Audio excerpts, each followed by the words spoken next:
তো টেনশনে পড়ে গেল, কি উত্তর দিব। তখন সামনে 10 বছর একটা শিশু হাত তুললো, আমি উত্তর দিতে চাই। ও তুমি উত্তর দিবা? বলে হ্যাঁ আমি উত্তর দিব আপনার প্রশ্নের। তো বলছে দাও, উত্তর দাও। বলে, তাহলে আপনাকে এখানে আসতে হবে আর আমাকে এখানে যেতে হবে, কারণ যিনি বলবেন তিনি তো উপরে থাকতে হবে। পরে সে কোথায় আসলো? কোথায় আসছে? সামনে আসছে। আর এই নাস্তিকটা কোথায় গেল? আপনি বলেছিলেন না প্রথম প্রশ্ন, আল্লাহ এখন কি করেছেন?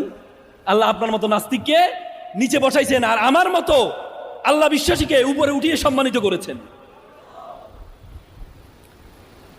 আপনি দ্বিতীয় প্রশ্ন করেছেন, আচ্ছা আপনি কিসের তৈরি? মাটির তৈরি।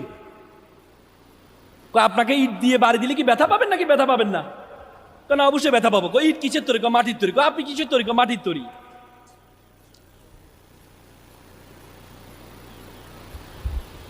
ইসলামের আলোচনা হবে।